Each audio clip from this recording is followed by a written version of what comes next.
people are listening and people like our show and people are listening to the stories that we get to share. And that's what matters to us, is we get to share these really cool stories of all these cool people that are doing really neat things in here, from doctors to business owners to artists and musicians and authors.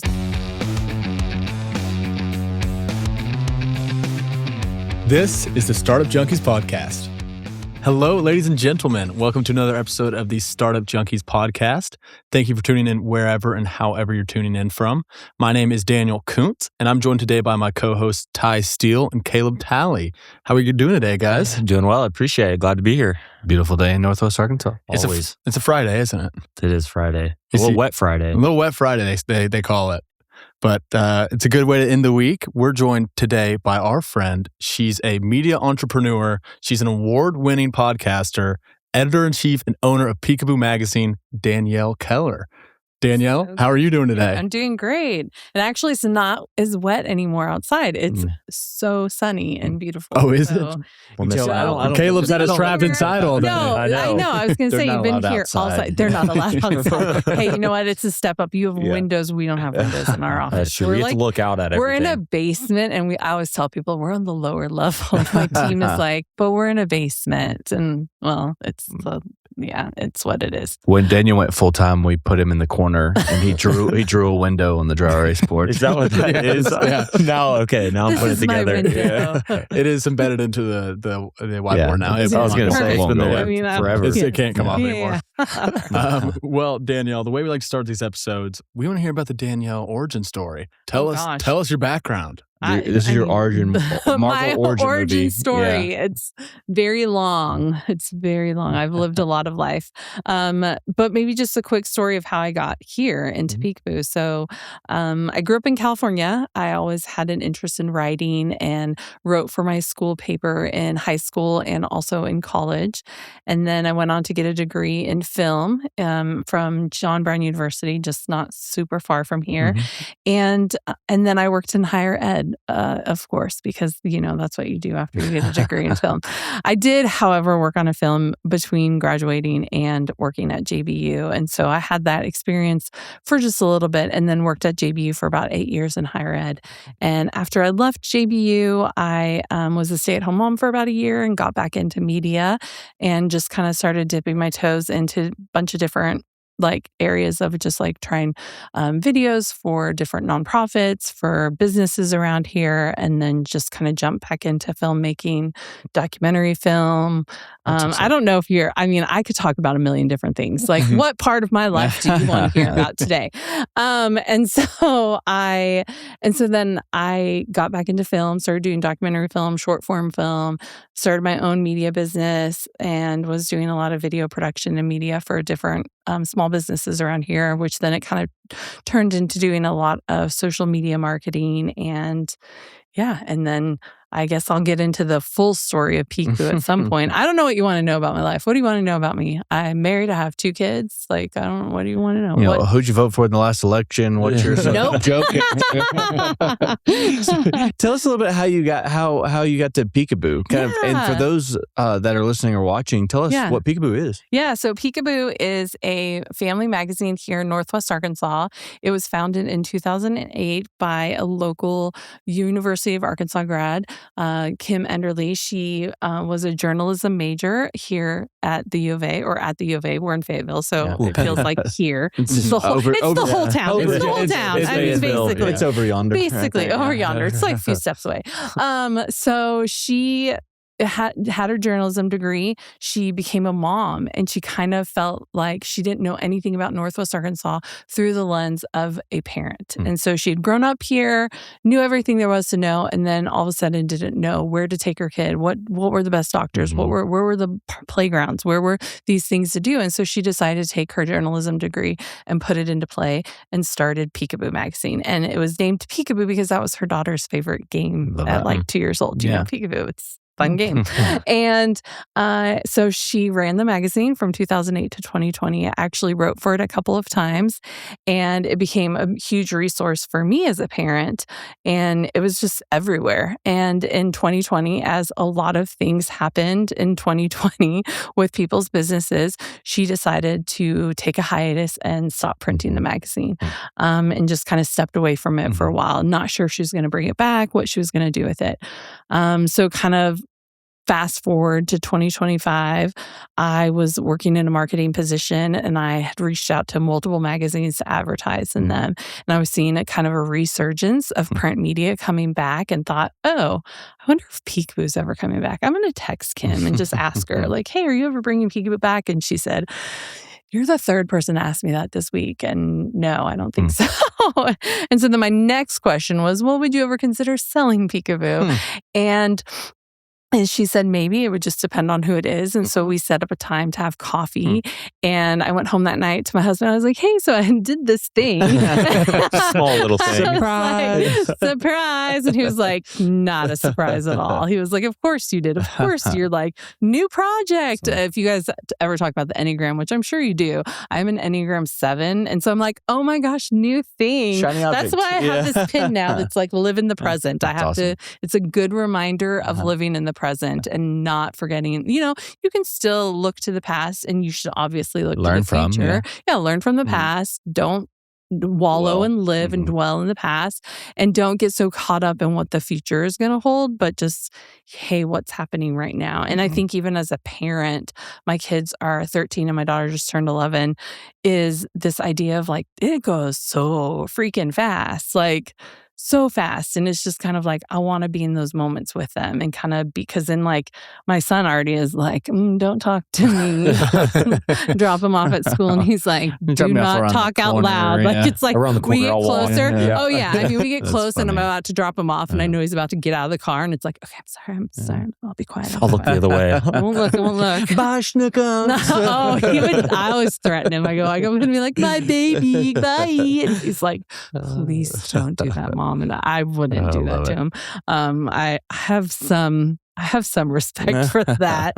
And so it just turned into several meetings with Kim and talking about what the magazine could be, and if we were going to bring it back together. And it turned into us just buying the brand outright from her and bringing it back. We relaunched the magazine in August of 2025. I just sent, this is our 9th issue that I brought here into the studio. And I just sent our 10th issue. Our 10th issue just went to print. Awesome. So it's pretty fun. And we use a local printer because that's awesome I love local, and we're very hyper local for Peekaboo magazine. Real stories, real families, content that is based on the things happening here, not just from like an event standpoint, but like what are the things parents are experiencing, moms, dads, kids even. I have some kids who are writing in the magazine as well. Wow. So it's just kind of a really great resource, and a publication that people can kind of dig into and learn about the people living here. So and an event calendar. Sorry, awesome. There's lots of things. and what's reception been since the relaunch? Really good. And I think what has been really exciting about it is the people that, like, Peekaboo was the parenting resource for so many years. And this was like pre-social media. I mean, 2008, it was still college students on Facebook. It was not grandmas and everybody else and all the college students leaving Facebook now. But it was pre a lot of social media, a lot of like resources that you could find online. There weren't a ton of like newsletters out there. There wasn't a ton. A trusted community. Yeah, right. It really, and Kim did such an excellent job at building that trust and building a community within the community of families and parents and caregivers to have a place where they could share their stories.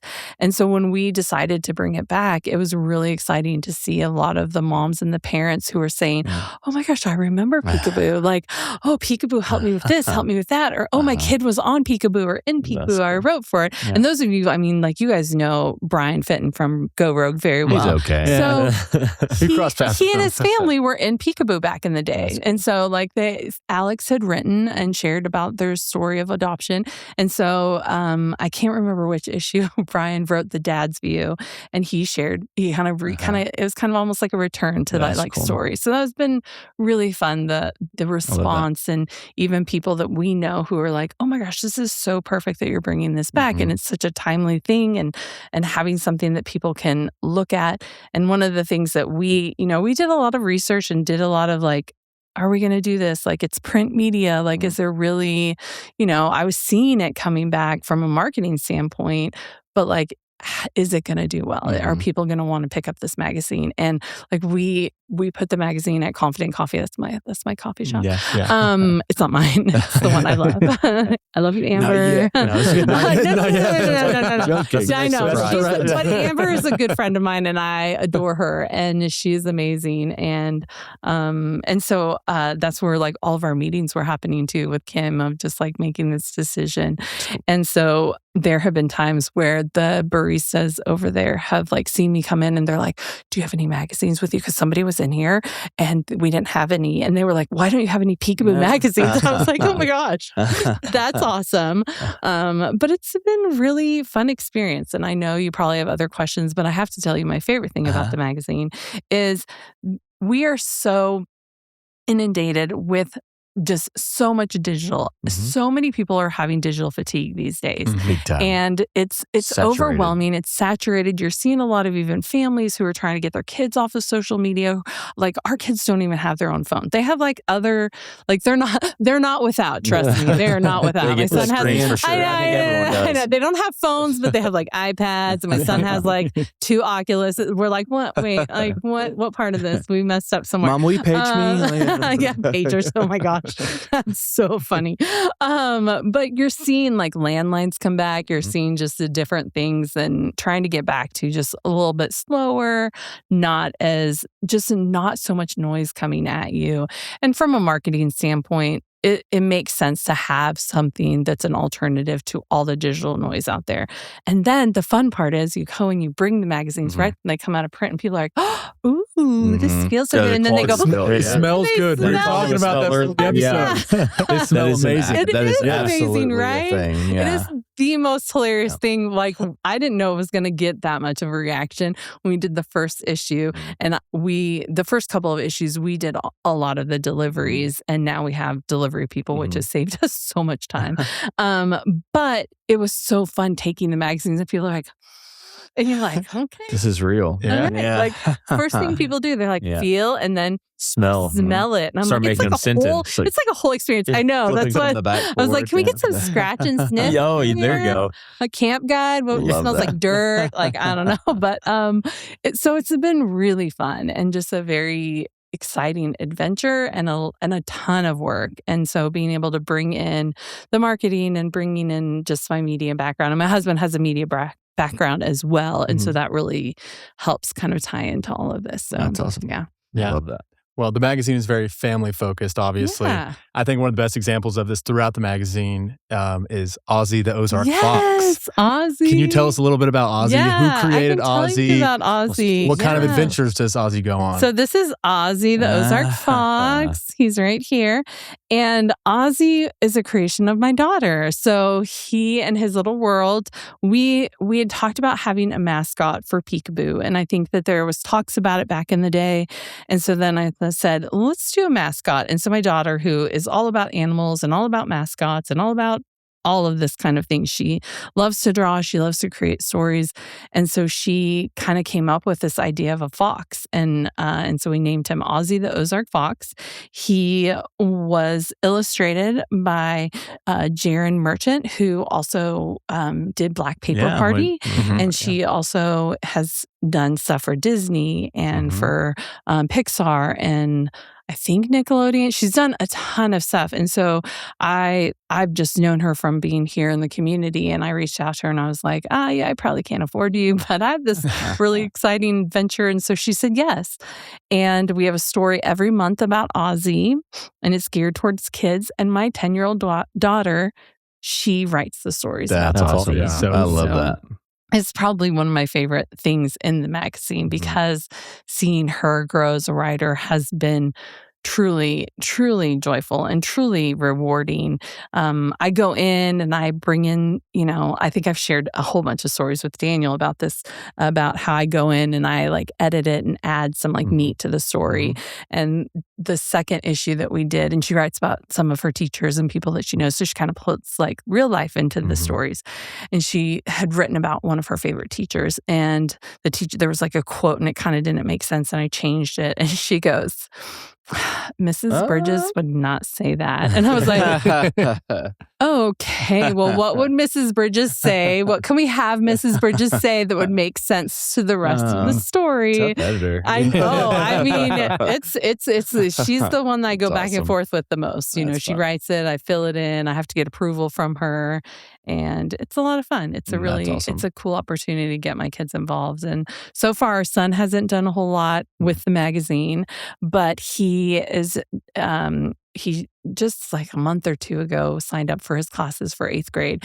And my husband goes, he's taking digital media arts. And I was like, are you serious? I was like, he's finding his way. The time has finally come. And Don't say anything. I know. Don't ruin it. I'm like, don't be overly enthusiastic about this or anything, Danielle. But the next day I drove him to school. I drove him every day. And he, and I was like, hey, so I heard about your classes that you're taking. And I heard you're taking a high school credit class called Digital Media Arts. Tell me about that class. He goes, and he gets like this smirk on his face. He's very like, it's a very mischievous. I love my kids. They're so funny. And he's like, yeah, I mean, it's like, it's like advertising and like podcasts and like filmmaking. And I was like, man, if only you knew somebody that like did that kind of stuff. He goes, yeah, I don't know anybody that does that. And it was funny. But then he got really excited when I told him I've spoken at other schools to talk about like podcasting and media. And he goes, you could come to my school. I'm like, would that be okay though? Like, would it be okay? It's like reverse permission slip. No. And he was like, actually, that would be kind of cool. And I was like, yes. My day is coming. You found it. You found the lever there. I know. It's hard. They go from your little buddy and then all of a sudden they're like, I'm too cool for this. Like, I will not call. I get called bruh so much. Like, even my daughter calls me bruh. And I'm like, bruh, no, bruh. Let's like, come on. I'm mom. I'm mommy. No, I'm not mommy anymore, but it's fine. The Startup Junkies podcast is brought to you in part by Arise. Arise helps Arkansas tech and tech-enabled startups grow with no-cost coaching, capital navigation, and expert connections so founders can scale faster. Learn more at arisearkansas.org. So tell me a little bit. So I've got a little bit of background in magazines and print productions, things like that. And I'm curious about your process for sourcing your content, like in keeping it true and authentic to the region, and obviously having, the relationships that you're building with folks. I'm just flipping through and seeing recognizable names and faces and things. Like, as you're building those relationships and filling, your content calendar, your content schedule for the magazine, what does that process look like, and what makes it in, what doesn't make it in, and just kind of those challenges? That's a great question. So one of the things that we've done is do kind of a year-round calendar in the sense of like, hey, what's going to be our general theme for this month? And so we have this big calendar and we know like, okay, February, we're going to continue the tradition of that being the birthday issue because in February 2008 was the first Peekaboo magazine ever. I should have brought the original magazine. I dropped the ball on that. But so we have kind of like general themes, but we also leave room for the things that are maybe happening that are relevant and make sense. And so I think that's where we kind of start from. And so we have editorial meetings. We talk about, okay, what could be some good content? What are some conversations that are happening? Who are some of the people in our community that would be fun to to share their stories. And we kind of adopted a similar just format from what she did before. It's very blog style. So it's coming from a personal point of view. So first person point of view. So every story that you're reading here, for the most part, is written first point of view. So so the process is that I reach out to people and say, hey, I'd really love to share your story in our magazine. Would you be interested?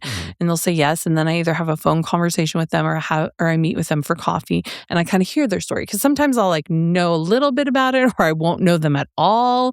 And so I'm like, I need to hear a little bit about this. And so they'll tell me their story. I go back, I write prompts.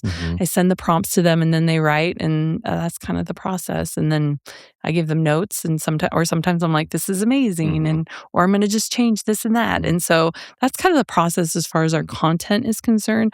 We have a small team that helps with gathering events that are happening, a small team that we have a sales manager and she is killing it, helping us get partners because we are that's what pays for the magazine. It's ads. So when businesses believe in what we're doing and want to get in front of families, that's what we're doing. So, and I was gonna ask about the business model. Of course, I see that it's a free magazine, so it's obviously all advertising driven. But that production calendar obviously helps with that sales process too. It really does. Yeah, it's kind of how you frame that outreach. Yeah, it really does. And I think that when we're looking at different seasonal times of year, like we've done the past 3 months, we've had a camp guide so that people can come. And if you're a camp, you're not going to advertise 12 months out of the year, probably anywhere really. And so you're going to have the opportunity to be a part of our camp guide, and you can be in it for 1 month or all 3 months. And so that's something that we have really strived to do, is be relevant of the timing of when something would be beneficial to a business. And one of the things and it's hard too, because we're selling ads to people. And so it's hard to have that conversation and be like, no, like this, I promise this is a really good idea for you. and the reason why, and for those of you that might be listening, the reason why is because you don't want to put all your eggs in one basket. You don't want to just do only digital or only TV or only billboards or whatever it is that you're doing in your marketing. There's that rule of 7. You want to have those 7 major touch points. And while somebody might see your ad in our magazine, it might not be that there's like a complete like, oh, I'm going to see the ad and then I'm going to make a purchase. So they're going to see your ad in the magazine and they're going to see it online. Then they're going to maybe see it in a newsletter, and then they're going to see it, they're going to see it in all these different places. And it's just like another reminder of why that business is front and center for people. So the more that you put yourself out there as a business, the more opportunities you're going to get in front of people. So it's kind of cool. It's kind of fun, like having that knowledge of coming from a marketing background or just a media and marketing background, like to be able to say like, hey, and I'm never like not insulted at all if people don't want to advertise with them. So if they don't have budget for it, like it's okay. Like you're not going to hurt my feelings. It's really okay. So yeah. No. Oh, as you continue to like grow the brand Peekaboo and looking ahead the next 3 to 5 years, what's something maybe you're looking to add over that time, or where you want to see it as it continues to grow and it's plays such a pivotal part, like you said, for families wanting to know what there is to do as a kind of a guide for with their kids? Yeah, that's a great question. Our phase 2, which is kind of where we're leaning into right now, is we're trying to really kind of, even though I say like digital is oversaturated, it is, but we need to make sure that we're still in that digital space. Like we have to be in it. Gotta own it still. Yeah, there's we've amped up our social media a significant amount. We are working on just making our website a little bit more dynamic, and then starting a newsletter once a week at least, and then moving from there. And then also we're going to launch a podcast. So we already have like plans for a podcast and have at least 2 episodes a month where we do a deep dive into the cover story, awesome. And then another episode about like a parenting topic or a kid topic or teen topic. And then I have all sorts of other fun ideas waiting to do, things that I don't want to say out loud yet. We'll keep it quiet till it's time. And not because I'm like, oh, I don't think they're going to happen. It's just more like I want people to see them as they come. I want people to get excited about them when it's the right time. Let it come naturally. When we go off air, I'll tell you guys. I'll tell you my dreams. Sounds good. I'm ready. I'll tell you my dreams. Here. All right, burn it. No one can see that. We'll toss it. No receipts. So, and I feel like I'm hogging up all the question oxygen too, and I apologize, but enjoying the conversation. Jeff, our founder, would probably refer to you as a shiny object entrepreneur. Oh yeah, and that's a positive thing just because he is, and that so many of the clients we serve are shiny object in the best way. Do you think that looking ahead, as we're talking about, kind of looking ahead into phase 2 and beyond, do you feel like you have all the opportunity to scratch that itch with Peekaboo as you grow it as a media enterprise, to satisfy that itch? Yeah. Or do you see yourself also dabbling in other things in the future, just as an entrepreneur yourself? No, that's a really great question. I think one of the things that's been so fulfilling about doing this is every month it's been different. And that fills me so much. I didn't even realize how much it would fill me because I love little new projects. So I think though with the ways that we're expanding and the big dreams that we have ahead, there's definitely that, next thing. Of course there's things I want to pursue further, and then as my kids get older, that might shift and change based on their interests. And then at some point, they'll be in college and we'll be empty nesters. And what does that even look like? Don't even it's think like, about that yet. No, I know, but it feels like it's coming a lot faster than it should. But, I think that there's really some, I have no problem with being an entrepreneur and chasing dreams and chasing after things that light me on fire. Like that's like, why not? It's gotta light and if you're, and if you're that person, why not? Some people aren't, and that's okay. And it's okay if you're somebody that's like, I've been in this job for like 20 years and I'm going to master this skill or I'm going to master this type of work. And that's for some people. That's not for me. And that's perfectly fine. But there's plenty of do opportunity for those people to build things together too, and like that's helped someone 100%. fulfill that vision that they might need that specialty. 100%. And I love collaboration so much. I love working with a team.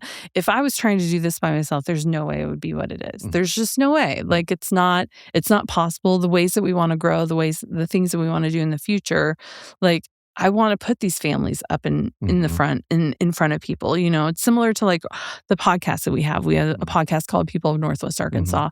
And it's really fun because my co-host and I were both named Danielle, and we'll be out in public sometimes when people are like, oh, 2 Danielles. And we're like, this is so weird. Like, it's kind of weird to get like recognized out in public. I mean, I know it's Northwest Arkansas, but like, Do you have stickers yet? I know it is a weird thing, but it's fun in the sense that people are listening and people like our show and people are listening to the stories that we get to share. And that's what matters to us, is we get to share these really cool stories of all these cool people that are doing really neat things in here, from doctors to business owners to artists and musicians and authors. Like we interviewed an author who oh my gosh, his story is so remarkable. And he talks about how he was a child soldier over in Southeast Asia. And like as a kid, like in the force for 2 years as a soldier alongside like Americans, and barefoot, didn't even have shoes. Like, can you imagine that? Like as a 10 to 12-year-old, these guys over here, no. Yeah, you're like, yeah, it's like crazy. what were y'all doing at 10 and 12 years old? Not that. Not that. Staying And so he like lived this like insane experience, and he wrote a memoir about it. And he lives in Gentry. Wow. It's amazing. And so there's so many cool stories of people here. And so being able to be a vehicle for that, or to be able to amplify people's voices. I love stories. I love storytelling. And this is just, it's a lot of fun. So I don't know if I answered your question. Yeah, it's validating for something that you already know to be true, right? Yeah, like these are important stories, and just to get that feedback. This is true. Well, and I kind of think like you get into your, like I'm in my 40s. I'm not going to reveal my actual age. Nobody believes me anyway. But you get into that. I feel like after 40 and in your 40s, something kind of changes a little bit. Like things that you care about and the things that bother you and the things that are important just change a little bit. And it just makes a difference. And also what's been really neat about being in my 40s and doing this is being somebody who's done new things at an older stage of life, and being like, it's never too late to do X, Y, Z. It's really cool when people can do it when they're younger. Like, I wish I could have done some of these things when I was younger, but I wasn't ready for them. I wasn't mature enough. I did not have the capacity to handle some of the things that I'm dealing with now. And that doesn't mean somebody at that age can't. Sorry. I'm very I'm very pro. I don't want to ever come across as like young people can't do things and only older people can do it. It's like the opposite, because I worked in like youth ministry and in higher ed for so long. I think young people are amazing and they have so much to offer the world. And so I think that it can happen in both ways. For me, I just was always a late bloomer. And this is just kind of another another rung in my story of being a late bloomer of like, hey, I'm finally doing something I really love. At Startup Junkie, we've got clients from elementary school to retirees. I love it. So we see that across You're like, the spectrum. Elementary school. Literally. I believe it. That's really awesome. So that is very validating. Yeah. Ty earlier asked you to kind of take a look into the future, what the next 3 to 5 years look like. I'm going to ask you to take a look into the past. Okay. If you had a time machine. Yeah. Did you read her pin? Huh? Did you read the pin? Yes. I'm going to ask you to not live in the present for a second. If you had a time machine to go back in the past, give younger Danielle a piece of advice. Oh, gosh. What would it be? Oh, man. With all your accumulated knowledge. It could be you from yesterday, 20 years ago. By land in Northwest Arkansas. Yeah, for sure. Buy a bigger house. Buy in downtown Bentonville. That's a hard question. Like, he's so proud of himself. No, we ask it every episode. Oh, you do? Yeah. Okay. You're and like, purposely, when you're like, do I need to prep for anything? Like, I purposely don't tell guests that question. Yeah, no, I think that's a really, I think, honestly, I'm going to say I'm not giving her any advice. Okay. That is also That's great. And the reason why is because I wouldn't be where I am today if I hadn't gone through the things I had to go through to get here. Yeah. And while I would love to go back and be like, hey, like XYZ, like I wish I would have went back and told her like, people aren't talking about you. People aren't talking about you behind your back. Like, people, don't be sensitive. Don't be so emotional. Don't be whatever. But you know what? Like, those things are part of who I am as a person too. And while they're not like things that I like get so upset or caught up in, they also made me who I am in the sense of like, I can be emotional. I can be a lot of a person, and I'm actually okay with that. Like, I'm who I am. I love that answer. That's probably great advice. Yeah. It's one of the better ones we've had. Yeah. I like to ask people the question, like, if you could relive a moment in your past. So instead of like changing anything or giving yourself advice, like, think about that. Like, what is something that you've experienced in your life that was just so like, this was such an awesome experience? And it could be something so simple. I feel like Daniel's would be something about sports. Like, he was at some sporting event. Wow. You just nailed it. I would tell you exactly what game senior year against Metro Christian. We were down 74-72. I threw the ball out of bounds. It's just funny. I mean, like, it's funny. I knew exactly what moment it was. Yeah. It's like it's like people who follow on Instagram. It's like all my people that I follow on Instagram are like, here's my family. And then Daniel's pops up like in the line of like people's stories on Instagram, and it's like sports stuff and sports that. I mean, I think that's great. There's several things in my life that I'm like, oh, I wish I could relive that. And when you live a lot of life, when you experience loss in your life too, that happens. Like, there's moments with like my dad that I'm like, oh, I wish I could go back and just have that conversation with him again. And to be able to, this is really weird, I'm sorry, but to be able to like be there with him and hug him and touch him and smell him and all of the things, like, it just, anyway. So something different to think about. Yeah, that is. Can relate to that. Mine would be very similar, but with my grandpa, who grew up next door too. So yeah, it's a good reminder to live in the present. Yeah, right. it really, Yeah. Well, Danielle, if any of our listeners want to learn more about you or more about Peekaboo, where can they go? Yeah. So we have a website, peekaboomagazine.com. We are also peekaboomagazine.nwa on Instagram. And you can find our magazines. They're distributed from Bella Vista all the way to Fayetteville into Siloam Springs. We distribute 5,000 magazines to over 500 locations, awesome. Libraries, schools, doctors' offices, boutiques, coffee shops like Confident Coffee. Yeah. And and so a lot of places that you can find it. And if you at some point we'll probably do some like subscriptions, like if people want them mailed to their house and stuff. We're not there yet. Put me on the wait list. Yeah, I'll put you on the wait list for sure. You can always pick one up pretty easy. Yeah, they're also at Go Rogue Studio. Okay. Should know if you guys are over there. We're there every now. We gotta drop Go Rogue in here somewhere. But awesome. Yeah. And then if you want to follow the podcast, we are people of Northwest Arkansas. The people of, or not the, sorry, I'm like butchering this. You can edit this part out for sure. It's not the, there's not the, it's just people of Northwest Arkansas podcast. We are on Instagram. We also are anywhere that you listen to podcasts. So Apple, Spotify, and we are in our 3rd season, and there's some really great episodes out there. We've had a lot of fun. Love that. Awesome. Yeah. Well, thank you so much for coming in today. We had a blast. Thanks for me. It was really fun. Yeah. Absolutely. Right. And we'll remind our audience to check out Peekaboo on all socials. We'll make sure to link them at the bottom. Check them out online. And we'll remind you to follow the Startup Junkies podcast on YouTube, Spotify, and Apple. If you enjoyed this episode, make sure to share with a friend. Subscribe and review because it matters to us and we want to hear from you. If you're interested in learning how to work with us, check out the information below. See you next week.